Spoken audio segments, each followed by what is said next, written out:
Labadiena, šiandien kalbėsiu apie tokius keistus klausimus, kuriuos gaunu telefonų skambučiais, arba jie tiesiog ateina iš išorės. Ir sako, aš noriu įsteigti mažąją bendriją arba noriu įsteigti UABą ir man visiškai nesvarbu, ar čia UABas, ar čia yra MB, svarbu, kad man pinigai suktųsi. Aš klausiu, tai kokį verslą jūs galėsite daryti?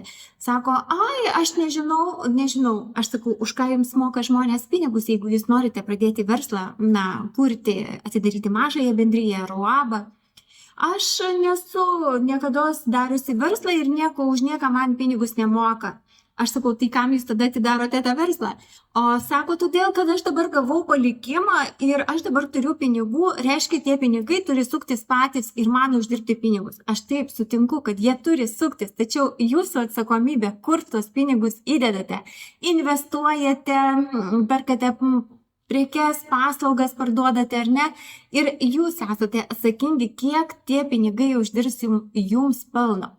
Ir kada žmonėm pasakau, kad jūs tikrai turite suprasti, kad niekas geriau neinvestuos, kaip jūs patys, ar ne, o jeigu neturite tų žinių, tai turite suprasti, kad jūs turite jas įgyti, turite įgyti patirtį ir tada pradėti verslą.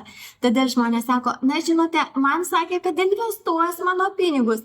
Tai tiesiog, jeigu jūs tikite, kad kiti žmonės investuos geriau negu jūs, ar ne, tai tiesiog reikėtų pagalvoti ir prisimti tą atsakomybę, kaip bus tuomet, kai jūs tų pinigų nebeturėsite, arba jūs negausite tos grąžos, kurios tikitės investuodami, ir atiduodami, galbūt investuodami, taip suprasdami, atiduodami kitiems žmonėms valdyti jūsų pinigus.